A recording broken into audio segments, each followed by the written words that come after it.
this worldly life's no more than a pastime and pleasure's vain. The final hope, that's life for sure. With their knowledge, this much attain.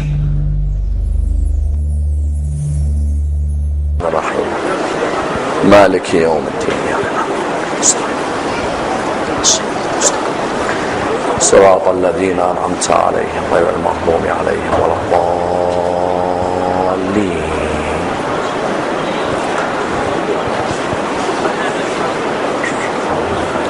بسم الله الرحمن الرحيم. الحمد لله رب العالمين، والصلاة والسلام على سيدنا وعظيمنا وحبيب قلوبنا وشفيع نفوسنا أبي القاسم محمد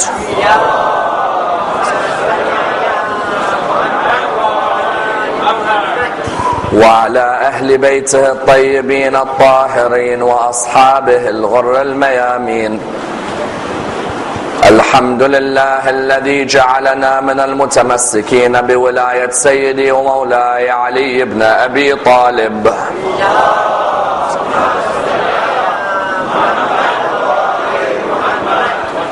الحمد لله الذي هدانا لهذا وما كنا لنهتدي لولا أن هدانا الله. أما بعد، يقول الله في كتابه الكريم: بسم الله الرحمن الرحيم. قل لا أسألكم عليه أجرا إلا المودة في القربى. The first of our salawat in honor of Rasulullah Muhammad sallallahu alayhi wa alihi wa sallam.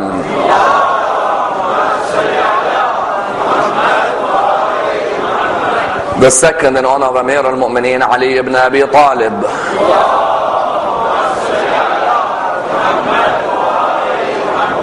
The third with your loudest voices in honor of the Imam of our time, Imam Sahib al-Asr wal-Zaman.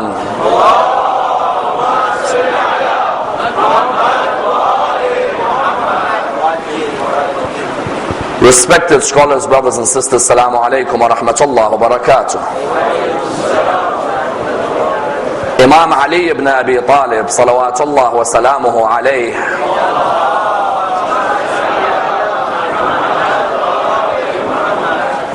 was born on the 13th of Rajab in the year 600 and died on the 21st of Ramadan in the 40th year after Hijrah.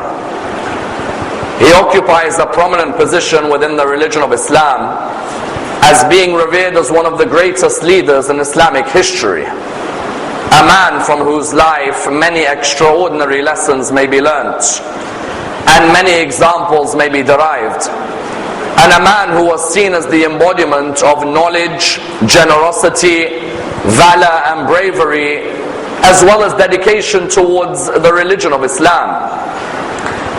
As we stated, the Imam was born on Friday the 13th of Rajab. His parents, Abu Talib and Fatima bint Asad, were both followers of the Abrahamic monotheistic way. There was a group of believers who were living in Mecca in the early days who were followers of the message of Prophet Ibrahim alayhi salam. What they would be classified with the word Hanifs. They would be following the way of Ibrahim and all the messengers who came after Ibrahim. This could be seen in the fact that when Abu Talib read the marriage ceremony of the Prophet to Khadija, he mentioned very clearly within the wording that I am the follower of one God and the follower of the prophets of God, especially the prophets who descended from the line of Prophet Ibrahim alayhi salam. Therefore you had Abu Talib and Ali's mother Fatima bint Asad were both Abrahamic in terms of their belief. And you found that this would be seen in the words of Fatima bint Asad on that particular period when she used to circumambulate the Kaaba. Because you had two types of people who may have circumambulated the Kaaba at that time. You had those who believed in one God but started making images for that God known as idols. Or you had a group who believed in one God and would not put any images to that God. Fatima bint Asad, upon her circumambulation of the Kaaba, recited a supplication that is with us until today. She said, "O Allah, in the name of your majesty, and the name of your power, and in the name of the prophets you sent from the line of Ibrahim alayhi salam, help me in this period with the pangs of labor and the pangs of childbirth, and make it easy for me." The narrations are clear both in the books of the Imamis and in other schools in Islam. For example, if you went to study the work of Imam al-Hakim al-Nisapuri, al-Hakim al-Nisapuri has the book al-Mustadrak ala al-Sahihain. Or if you went to the work of Imam al-Mas'udi in the book Muruj al-Dhahab, you will find all of them narrate that when she said these words near the Kaaba opened up for her and she entered the Kaaba. And she stayed within the Kaaba for 3 days. An honor in Islamic history only reserved for Ali ibn Abi Talib. That he is the only man in Islamic history to be born in the Kaaba. You will find that there are some other historical references to other people being born in the Kaaba. But this was a group of people who tried to diminish from the prestige of Ali ibn Abi Talib. The only man in history to be born in the Kaaba, to be born in that black cube that you find in Mecca, was Ali. And that's why you find when his mother emerged from the Kaaba on the 4th day, the first person to welcome her was the Prophet Muhammad sallallahu alayhi wa sallam.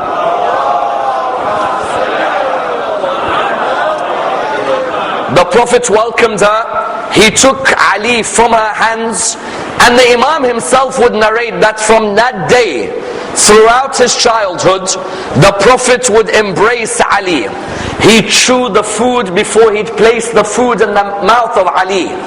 And even he would say, "I would follow the Prophet in those early days like the child of a she-camel would follow its mother." A she-camel, wherever it walks, its child would follow it. A child would never leave it.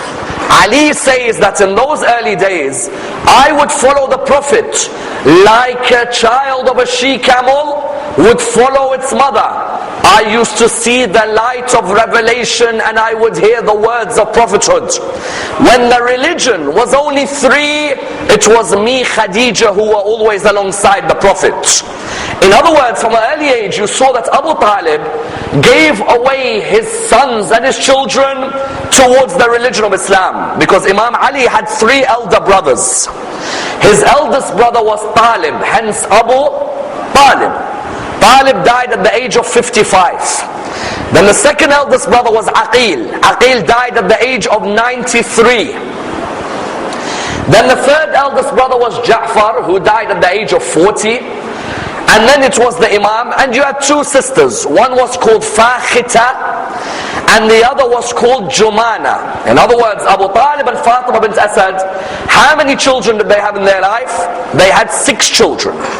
You found that Abu Talib, because of the extreme amount of difficulty that many of the Arabs were facing at that time, the Prophet came up to him. The Prophet was how old when Imam Ali was born? The Prophet was 30. There was a 30-year age gap between the Prophet and the Imam. The Prophet came to the Abu Talib and he said to him, Abu Talib, let me and my uncle Hamza and my uncle Abbas take responsibility for your children. Abu Talib said to him, who do you want to take responsibility of? He said, let me bring up Ali. In other words, from a young age, Rasulullah, the Prophet, wanted to bring up Ali in the way Abu Talib brought him up. He wanted to take the responsibility of bringing up the young Imam. And that's why it was only 10 years later, at the age of 10, when Imam Ali was 10, that the Prophet announced his prophethood. In those early days, there was only a few reverts, as in there was only a few people like Ammar ibn Yasir, like Bilal, and like another companion who came towards Islam in those early days because of Ali and through the Prophet. In which way? Abu Dhar al-Ghafari used to belong to Bani Ghafar. Abu Dhar al-Ghafari, his tribe used to worship idols. But Abu Dhar rationally, whenever he would reflect, and we said that half of religion is reflection. Abu Dhar, when he would reflect, he'd ask himself, how can I worship an idol which can neither benefit me nor harm me? As in many of us would say, those were the days of ignorance. I tell you, 1,400 years later, you may have a professor with 3 PhDs and he still bows down before something made out of a rock. Don't be surprised. You find that in those days, Abu Dhar, what did he used to say? Abu Dhar would say that I do not believe in this idea that we worship an idol. Surely an idol that cannot protect itself, how can I worship it? So he decided that he was certain of this when one day he went towards the idol that his tribe, Bani Ghaffar. And Bani Ghaffar, what were they known for? Bani Ghaffar were highway thieves. Nobody would mess about with them. In our language today, they are known as gangsters. Bani Ghaffar, Abu Dhar came to Mecca one day to worship the idol, although he never bowed down before it. One day he saw one of Bani Ghaffar bring some milk to the idol.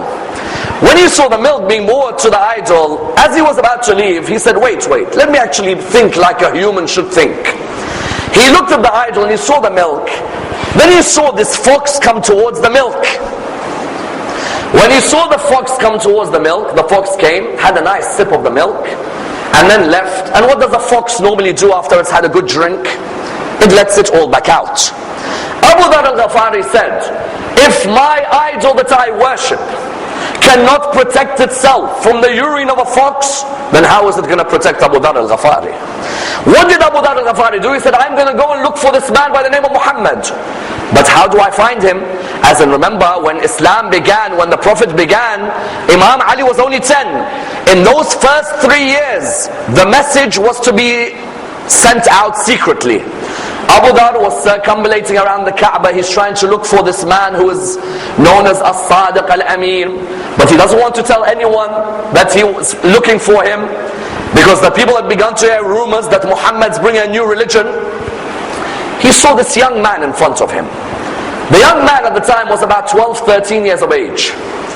The young man looked at him and he said, you look confused. Who are you looking for? Abu Dhar said, I don't think you know who he is. Don't worry.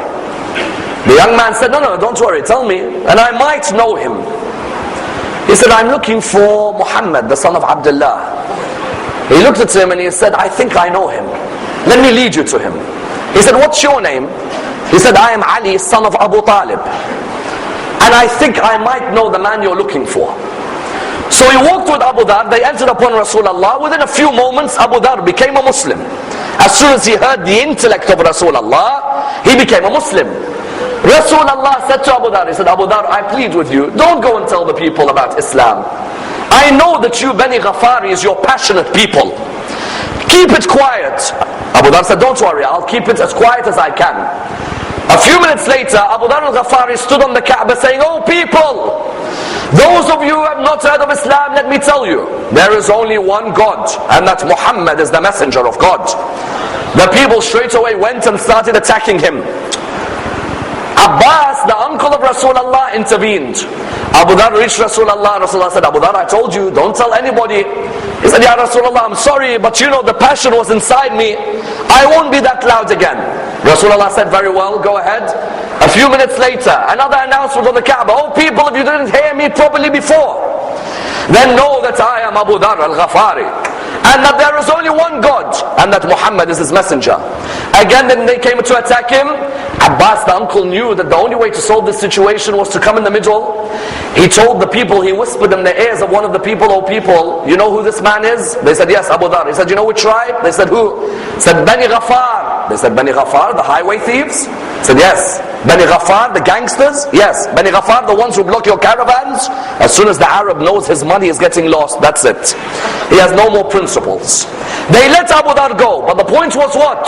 A young Ali brought Abu Dhar towards Rasulullah. From a young age, therefore, Ali ibn Abi Talib had the maturity to be able to carry the message of the religion.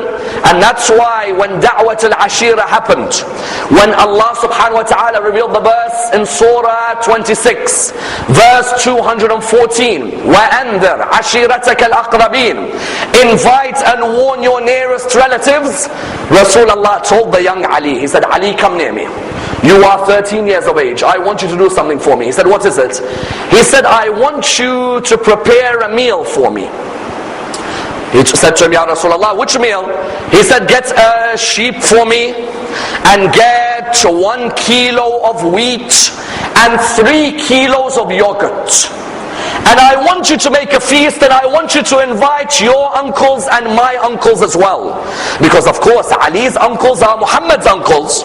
Abu Lahab, Abu Talib, Abu Hamza, Abbas, these are all the uncles of the two of them.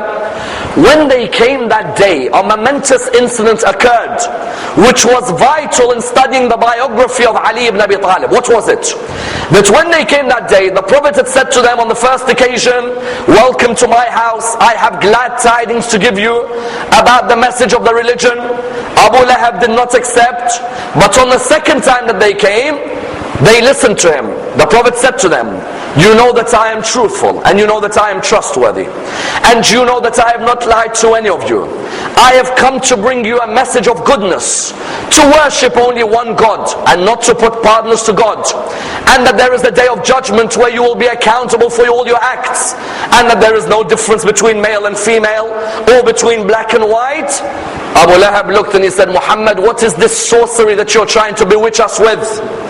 The Prophet then said, whoever amongst you accepts me as his prophet will be my caliph and the successor after me. There's a point here, that from a young age, Ali was already instructed with that message to be the successor, because Ali at the age of 13 raised his hands and he said, O Prophet of God, I will listen to your message and I am the first to accept your words. Abu Lahab turned around to Abu Talib. He said to him, Abu Talib, it looks like one day your son's going to have to lead you.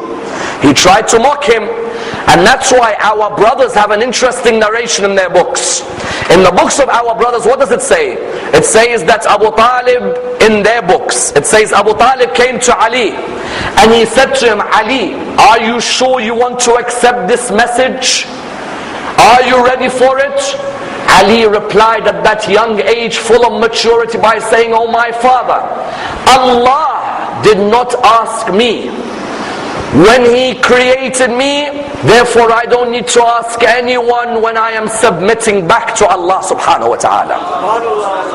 And that's in the books of our brothers, that Ali at that young age had the maturity to understand the message of the Prophet. Not only had the maturity, but the Prophet mentioned from that day, whoever accepts this is my successor and the caliph after me. In other words, those who would go to Ghadir later on to prove that Ali was the successor as the caliph, on the contrary, Da'wat al-Ashira, Ali was a young age, already there was the sign of Ali. And that's why at that young age, the Prophet would constantly give him duties in order to allow him to mature into the development within the religion. Notice Ali at the age of 24, when the whole of Mecca has decided to combat the message of the Prophet. The Prophet at that age, Ali was 23, 24 years of age, the Prophet comes to Ali. He says to him, Ali, they have decided that they want to kill me. But not one of them, no. A number of them are going to come together and kill me. So would you do a task for me? Ali said to him, O Prophet of God, what is the task? He said to him, the task is that I want you to sleep on my bed. Are you ready to sacrifice your soul for the message of the religion of Islam? Do you know what the reply is? The reply is a reply for someone at 23, an immense reply. He looked at him and he said, Ya Rasulullah, will you be safe? He replied to him, yes I will. He said, then my soul is dedicated to your soul, and my spirit is dedicated to your spirit. And then he went back into his room into prostration and 3 times said, Shukran lillah, Shukran lillah, Shukran lillah. All thanks is to Allah, all thanks is to Allah, all thanks. Because he said, this is a night which God has honored me, where He has allowed me to sacrifice my soul for the religion of Islam. That night when they came, they tried to attack. They saw Ali sleeping in the bed of his Prophet. After that, the Prophet had said to him, Ali, the next day, I want you to perform a task. He said, what is it? He said, there are a number of my enemies who have deposited their trusts with me. I find no one better in this religion but you to return the trust back to them. That's why I remember Hanbala, the son of Abu Sufyan, heard that Ali had remained behind and was giving everyone their trust back. Hanbala, the son of Abu Sufyan, came to Umar ibn Wa'il. Hanbala said to Umar, he said, Umar, I'll give you my mother Hind's necklace if you walk up to Ali ibn Abi Talib and say to him that we deposited 100 mithqal of gold with Muhammad. Ammar said, but we didn't. He said, Ali is not going to know. He's only 23 years of age. All Muhammad told him is, anyone who demands something from you, give it back to him. And if you do this, I'll give you my mother Hind's necklace. Ammar said, very well. Ammar came towards Ali that day after Ali slept in the bed of Rasulullah. He said to him, Ali, you owe us something from Muhammad. He said, what is it? He said, you owe us 100 mithqal of gold. Ali looked at his list. So what's your name? Said Umar ibn Wa'il. And who else do I owe? Hanbala bin Abu Sufyan. He said, so Abu Sufyan deposited something with Rasulullah? He said, yes. He said, so you want 100 mithqal of gold from me? He said, yes, you're the one Muhammad has chosen that you've got to return the deposits. He said, very well. Do you have any witnesses? He said, yes. He said, who? He said, Abu Sufyan, Abu Lahab, Abu Jahl and Walid. MashaAllah, the best list of witnesses you can have. Ali left him and he said, I'll go and ask each one of them. Let them give me the time of when exactly it was that they had deposited. So he went to Abu Sufyan and said, Abu Sufyan, had you deposited 100 mithqal of gold with Muhammad? Abu Sufyan said, no, I don't remember anything. He said, Abu Jahl, did you see 100 mithqal of gold being deposited? He said, yes, I saw it. It was in the morning. Abu Lahab, did you see 100 mithqal of gold? He said, yes, of course. He said, when was it? He said, in the evening. The fourth person, when was it? He said, it's clear, it was at sunrise. All four of them gave different answers. Ali said very clearly, you are lying towards me. But the point was that Ali was given that responsibility. Rasulullah had already left and he had gone towards Medina. When he had left, Ali had a responsibility number 3. After sleeping in the bed, after returning the trusts, he had to take the Fatimas to Medina with him. Who did he take? He took Fatima, the lady of light, the daughter of the Prophet. He took his mother, Fatima bint Asad. He took Fatima, the daughter of Hamza, his uncle. And they went towards Medina. And I tell you something, many people do not acknowledge how unsafe the journey was for Ali ibn Abi Talib. Many people think Rasulullah and Abu Bakr had an unsafe journey. They do not realize that when they couldn't catch up with Rasulullah, they put their eyes on Ali. And it was that journey when they realized that they had a warrior on their hands who none of them will ever face in war. Because Ali ibn Abi Talib, on his way to Medina, do you know when he reached Medina, he met Rasulullah before Medina at Masjid Quba. Those of you who've been to Hajj will know about Masjid Quba. All of you have to visit Masjid Quba at that period. Masjid Quba, Rasulullah was at Quba, he was going to go to Medina. They said to me, Ya Rasulullah, why don't you leave for Medina? He said, how can I leave without the son of Abu Talib alongside me? I'm going to wait here until Ali reaches me. Do you know when Ali ibn Abi Talib reached, his whole body was full of blood.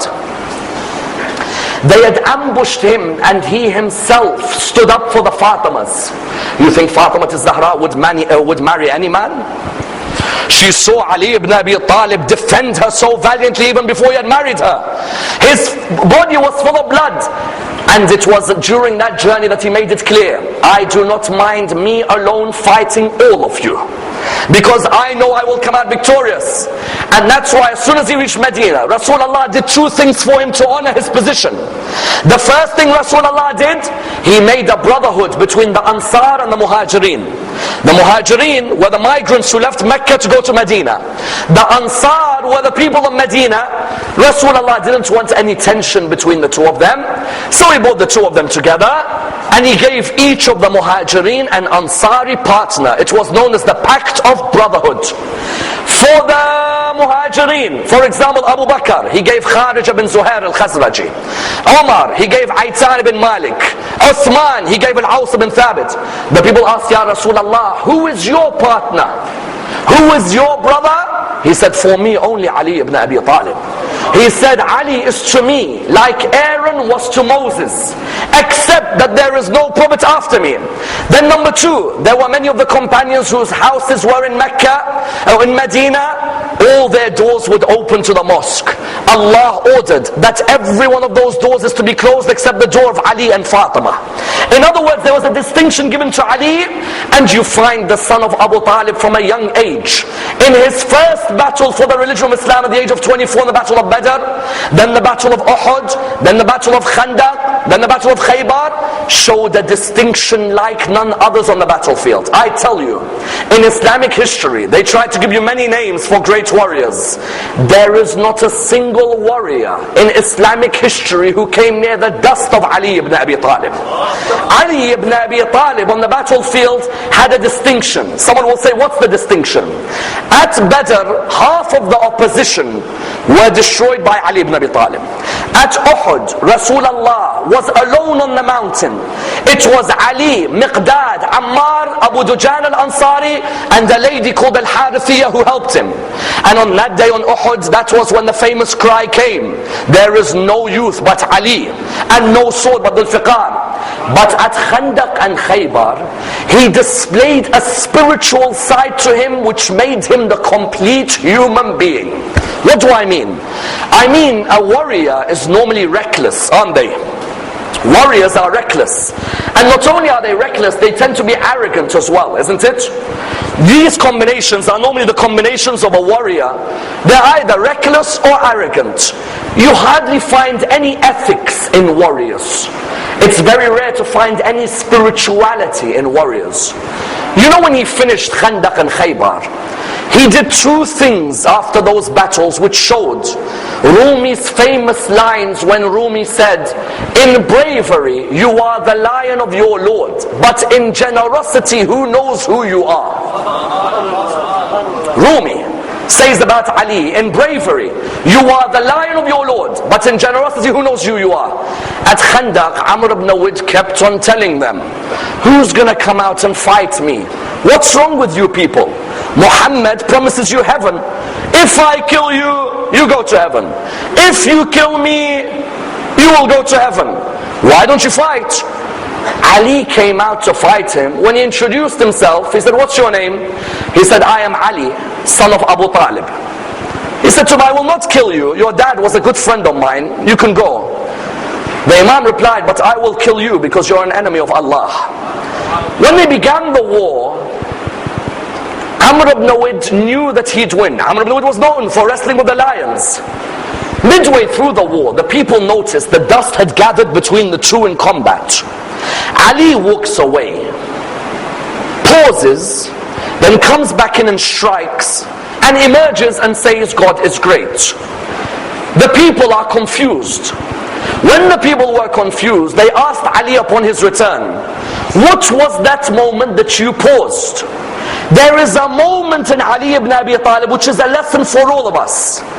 If man angers you, remain patient. Only get angry when Allah's message is angered. Because when Ali came back, they said to him, why did you walk away? He said, as I was about to strike Amr ibn Awid, he spat at me. If I struck him, then I would have struck him for my own ego. But I never strike a human because of my ego. So I walked away. I returned back into the battle and I struck him because he angered the message of God. Further than this, in the opposition army, Amr ibn Awid's sister was sitting. She was having a meal. She thought her brother would come back victorious. Someone came back to her and said to her that we have some sad news for you. She said, what is it? They replied to her by saying, your brother has been killed. She said, my brother has been killed? My brother who kills the lions? Which lion killed my brother? They said to a young man known as Ali ibn Abi Talib. She said, do you mind if I go and see my brother's body? And I will then tell you what I think of Ali ibn Abi Talib. She went towards the brother's body. She was crying and crying and crying. She came near her brother's body. The narrations, what do they state? The narration states she sat by the brother's body. She then suddenly got up and she smiled. And she called out to everyone, I am honored. The son of Abu Talib killed my brother. Why? She said, my brother, before he begins a war, asks the person he's fighting, I beg of you, if you're a sincere human, if you do kill me, don't take my shield because it belongs to my great-grandfathers. Let it at least stay with my family. She said, I look at my brother's body and I see his shield is still on his body. And it makes me understand that the son of Abu Talib fights for no one but his Lord. Because if the son of Abu Talib was fighting for his ego, then he would have been like the rest of Muhammad's army who would have stolen my brother's shield. But the son of Abu Talib is different to the rest of them. Then at Khaybar he lifts a gate which none can lift. I'm not concerned with what he lifted. What I'm concerned is what allows you to be so powerful. Because you know, after Khaybar he comes back from the battle. He begins to cry. They come to him, they say, oh son of Abu Talib, why do you cry? You've just lifted a gate, others can't lift. He replies by saying, I can't bear to see the Jewish soldiers with a rope around their hands. Loosen the rope. Are they not human beings? Then he returns home. His wife Fatima is next to him. She offers him some bread. He was known for his piety that he would only eat dry bread, not soft bread. Because he would say, how can I eat soft bread when there are poor in the Muslim world? He tries to break the bread, but the bread doesn't break. They say, oh son of Abu Talib, you lifted a gate which 40 couldn't lift, and you can't break a piece of bread. He said, the gate I lifted for Allah, the bread I'm trying to break is for Ali. And then he said, قَلَعْتُ بَابَ خَيْبَرٍ لَا بِطَاقَةٍ جِسْمَانِيَّةٍ وَلَكِنْ بِطَاقَةٍ رَوْحَانِيَّةٍ. I lifted the gate of Khaybar, not with my physical strength, but with the strength of my ruh. If I could understand my soul, then I can understand my Lord. And the moment I understand my Lord, everything is easy before me. And even after that battle at Hunayn, were it not for Ali staying behind, this religion would have been destroyed.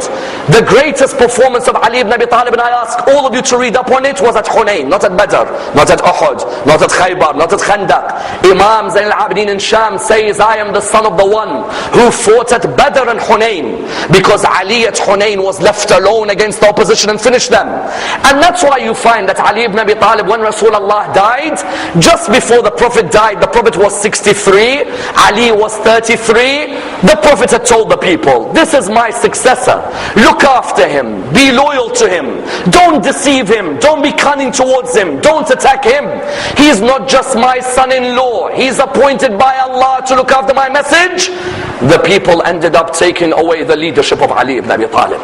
They took his leadership, they attacked his wife and they killed her, and he was left to look after 4 orphans in a house. Yet did Ali ibn Abi Talib allow his ego to get to him? Because sometimes with ourselves in Muslim communities, if someone takes our leadership, we want to destroy the whole community. Ali ibn Abi Talib said, the religion of Islam is greater than me causing disunity. I will remain someone, when I see injustice, I'll speak out against it. Any form of injustice that exists, because some people say, Ali ibn Abi Talib, when Rasulullah died, was 33. And he became caliph, the 4th caliph, at the age of 58. Some people say, in those 25 years, Ali ibn Abi Talib, did he do anything for Islam? Or did he just go and earn a living and give food to the children of Fatima? On the contrary, Ali ibn Abi Talib, in those years, even though he wasn't the Khalifa chosen at Saqifa, he was still the Khalifa for Ammar and Salman and Abu Dhar and Muhammad and so on. Ali ibn Abi Talib, therefore, if he saw any injustice, he would speak out. He wouldn't just remain silent. He taught us an ethical lesson. Muslims, when you see dhulm of any type, be it big, be it small, never remain silent against injustice. That's why, for example, one day, a lady came to Umar ibn al-Khattab, the 2nd Khalifa. She came to him, she said, I have committed adultery. Umar said, were there witnesses? She said, yes, there were witnesses, and I'm willing to be punished. Ammar said, very well, then punish her. The reply was, but do you mind if Ali ibn Abi Talib makes the decision? He said to her, why? She said, because I have a trust that Ali ibn Abi Talib is the most just human living on this earth. I know that he was brought up in the lap of Rasulullah. So who else can teach justice but Muhammad? So he said, Ali, come and judge her. When Ali came, he said, what is it? She said, I committed adultery. Ali said, what was the circumstances? She said, I have no food for my children. And I went to ask one of the rich men of the area. He said to me, if you want food, you have to commit adultery with me. She said to him, oh man, I beg you, fear God, do not say such words. Second time, third time, she said, I gave in. Imam Ali said, very well, you are free to leave. She said to him, what do you mean? He said, chapter 5, verse number 3. She said, what do you mean? Ammar then looked at him and said, what do you mean? He said in chapter 5, verse number 3, says, those who are compelled to sin while they are in a state of hunger, Allah forgives their sin. This lady was compelled to sin, but she was in a state of hunger. Allah forgives those who are in a state of hunger, because it's the shame on the state, not the shame on the people. The state shouldn't allow a lady to be in such a situation. That's when Umar would say, were it not for Ali, Umar would be perished. Because here Ali would come out very clearly. If there is injustice, even Uthman, the third Khalifa, when he appointed his family from Bani Umayyah, Ali did not remain silent. He would speak out. And even Ali, in those 25 years when he was not Khalifa, he would come forward and say to the people, oh people, if you have any areas of knowledge, ask me before you lose me. I know the secrets of the heavens as well as the secrets of the earth. That's why the non-Muslims would come to Medina. They'd ask, where is Ali ibn Abi Talib? The people would say, why? They say, because we hear that he is the successor to the Prophet. We want to ask him questions which none can answer. And if he can answer them, then we follow him. So they come to Ali ibn Abi Talib. One Jewish man came to Ali ibn Abi Talib. He said to him, you claim to be the successor of Muhammad? He said, yes. He said, I'm going to ask you a mathematical question which no human can answer, and it's written in the religious books. And only the successor of Muhammad can answer. So he looked at him and he said to him, go ahead. He said, which number, if you divide it by any number between 1 and 10, remains a whole number?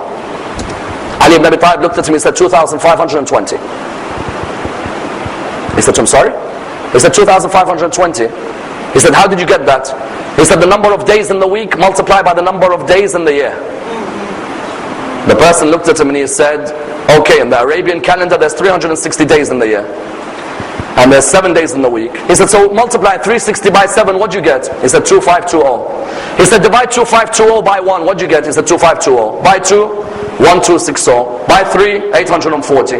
By 4, 630. By 5, 504. By 6, what do you get? 420. By 7, 360. By 8, 315. By 9, 280. By 10, 252. He said, truly this is Ali ibn Abi Talib in front of me. 2520 divided by any number between 1 and 10 is the only number in the world that comes out whole. And you found that people would come and ask for knowledge until he became Khalifa. And do you know what the tragedy in this religion is? We didn't choose Ali ibn Abi Talib like we could have.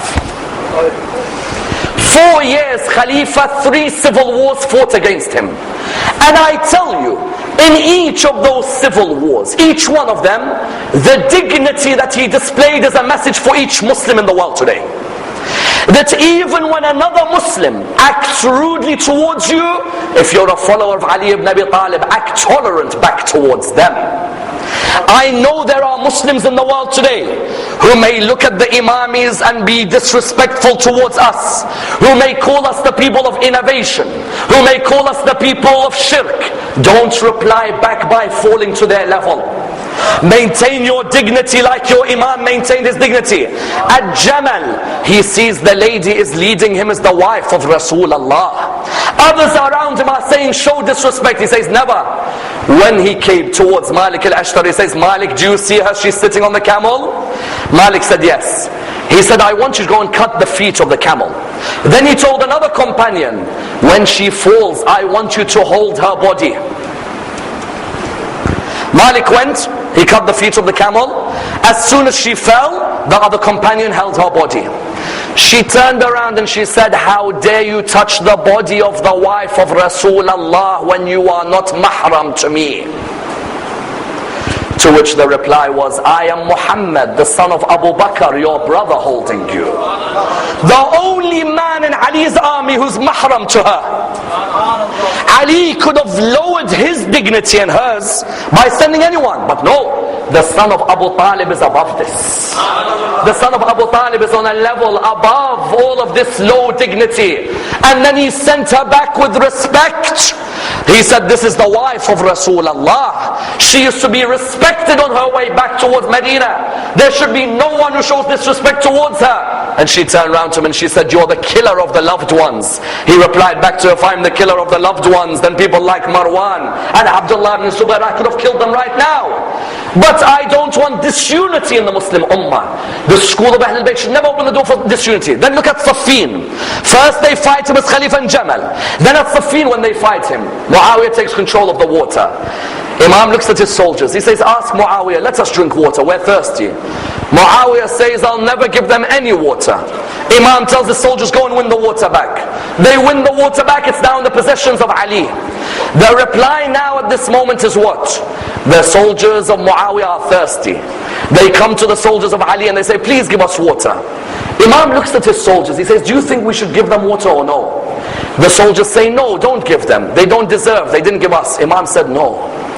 He said, I can't bear to see a horse thirsty, let alone a human being. In Nahrawan, when his own soldiers from his army come to fight him, the Khawarij come and fight him. He is in one-on-one combat with one of them. Dhul Fiqar, his sword, the double-pointed sword, has an ability to capture your sword. So he captures his sword, now he's got two swords. That soldier looks at him and he says, what are you going to do? You're going to finish me? Ali says, what is it that you want? The soldier says, I hear Ali ibn Abi Talib never rejects when a person asks him for something. So he says, ask me. He said, I want the swords. Ali said, take them. The person looked at him and he said, I want to join your path. He said, no, say I want to join the path of Allah's justice. Don't look at me. Every drop of my existence is for Allah subhanahu wa ta'ala. And that's why the akhlaq of Ali ibn Abi Talib is what makes a follower of Ali ibn Abi Talib. Because after Nahrawan he's walking, he sees a lady. He comes near her and sees her boiling some water and stirring it. He says to her, oh lady, what's wrong? I see you stirring some water. She says, may God curse the son of Abu Talib. He says, so why do you say this? She says that Nahrawan, he took my brothers, my sons and my husband. He comes back alive and they come back dead. May God curse him. If I were to meet him one day, I'll tell him how much I hate him. He said to her, oh lady, and how are you now? She said, look at me, I have orphan children, no one to help. You know what he did? Every morning he'd go and carry the wheat and he'd come and bake the bread. Would you reply like that to someone who curses you honestly? And we call ourselves followers of Ali? He would come until one day her daughter had returned. When her daughter had returned, Ali ibn Abi Talib, the daughter had come in. She saw Ali leaving. Salam alaikum, alaikum salam. She was mesmerized. She turned around and she looked at her mother. She said, Mom, did you see who walked in? Did you see who was here? The mother says, I don't know. A very generous and humble man, but I don't know his name. She said, that was Ali ibn Abi Talib. She looked at her, she said, that's Ali? She said, yes. She said, I've been cursing him every morning in his face. She ran back to him, she said, oh son of Abu Talib, forgive me. I did not know your true character. He said to her, oh lady, forgive me if I ever hurt you in the face of Allah subhanahu wa ta'ala. Akhlaq of Amir al-Mu'mineen. Today, when we have an issue with someone, they curse us, we keep that hatred with us forever. Whereas Ali would teach us, no, don't keep that. And that's why while Khalifa, nobody loved and respected Ali ibn Abi Talib like non-Muslims.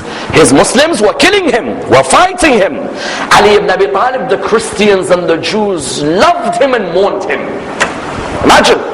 that when Ali has a famous line in his letter to Malik al-Ashtar, which Kofi Annan in the United Nations said is the greatest letter of government ever written by a human being. Imam Ali's letter to Malik al-Ashtar in Nahj al-Balagha.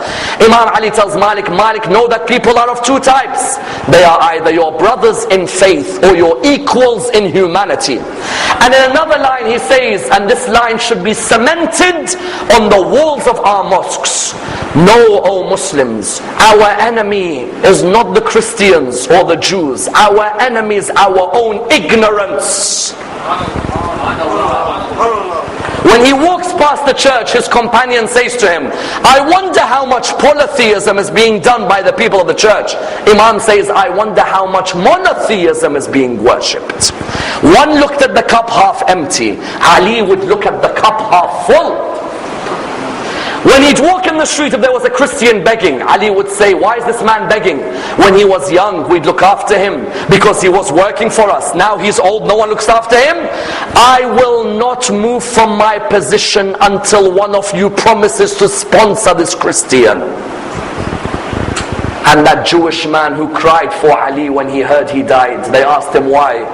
He said, I was walking towards Kufa with a stranger.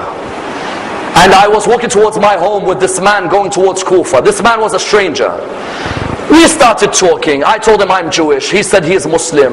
We kept on talking and talking. Today Muslims, as soon as they see someone Jewish, they generalize that all the Jewish people are wrong. All the Jewish people are bad. Whereas I tell you, sometimes you may find a Jewish person that's got more humility than some of our own people. He says, I was talking with him. I said, I'm Jewish, he's Muslim. We're talking and talking and talking, and I remembered in the beginning of the conversation, he said, I'm going to Kufa. But now we had gone past Kufa, going towards my house. So I turned around to him, I said, oh man, you said you're going to Kufa. Why are you still walking with me? He said, because in Islam we have been taught that the right of the person who travels with us is that we do not leave them until they give us permission. You never gave me permission. So I kept on walking to your house. He said, go ahead, I give you permission. Today I have learnt about your religion through your morals. The narration states that Jewish man, as Ali left, his Jewish friend came up to him. He said, how did you form a relationship with him? He said, what do you mean? He said, do you know who that was? He said, no, just one of the Muslims who lives as part of the empire. He said, that's the head of the empire. He said, Ali ibn Abi Talib? He said, yes. He said, the caliph of the whole Islamic state? He said, yes. He said, why did he come near the Jewish areas? He said, would you believe? He said to me, the rights in Islam of a traveler is that you have to wait for their permission before they let you go. That morals of Ali ibn Abi Talib would continue until the day he died. And that's why after Ibn Muljam struck him, tell me which human being says, give water to my killer, he is thirsty? Which human says, feed my killer what you're gonna feed me? Which human says, give shelter to my killer in the way you've given shelter to me? Ali ibn Abi Talib, the human being, is an example for each and every one of us in our life. And that's why his legacy can be seen where? Malik died for Ali. Hujr bin Adi died for Ali. Muhammad bin Abi Bakr died for Ali. Qambar died for Ali. Kumail died for Ali. Maytham al-Tammar died for Ali. Ammar bin Hamaq al-Khuza'i died for Ali. There's not a single human except Rasulullah who so many humans have given their lives because of the human being that he was. Ranjiv Gandhi would say, I would never enter a cabinet meeting in my government without a new minister being given Ali's letter to Malik al-Ashtar. Ranjiv Gandhi. Kofi Annan would say, that letter to Malik al-Ashtar is the greatest letter anyone has ever written. Ralph Emerson, the famous American philosopher, would say, no human can understand the essence of humanity like Ali ibn Abi Talib. How? He says, look at the mixture on one human being. In 1 minute he's a warrior, the next minute he's a leader, the next minute he's a man of knowledge, the next minute he's a man of philosophy. Have you seen a human being is rounded? He says, look at his words. Which human says, oh mankind, you came from a drop of semen and you leave as a piece of dust. You don't know when you came and you don't know when you're going. So why do you walk around like you know everything? He says, which human would say, mankind, know yourself, then you'll know your Lord? He says, which human would look at the peacock and say, the peacock is the clearest sign of an arrogant creation which is insecure? Because a peacock makes you look at its feathers because it's insecure about its skinny legs. Which human being has understood the essence of worship that he says, God, I do not worship you because of my fear of hell, because that's the worship of a slave. And I don't worship you because of my love of heaven, because that's the worship of a businessman. I worship you because you are worthy of worship. That's the worship of a free man. Look at du'as like Kumayl, like Mashlul, from the tongue of Ali ibn Abi Talib. And that's why a fitting line is the line of the Sikh poet, Kinnaur Singh, who says, Oh Ali, you belong to every faith, every age and all people. We'll never let anyone take your honor, and we'll never let anyone claim you as your own, because Ali ibn Abi Talib belongs to every human being. We pray to Allah subhanahu wa ta'ala to raise us with Ali ibn Abi Talib, and to allow us to be amongst his companions and those who follow his message. Allow us to receive his intercession in this world and the hereafter. Inshallah, tomorrow we will continue the biography of Imam al-Hussein. For as you know, Imam al-Hassan will be on the last night of the majalis in his wilada. Tomorrow will be the biography of Imam al-Hussein. Wassalamu alaikum wa rahmatullah wa barakatuh.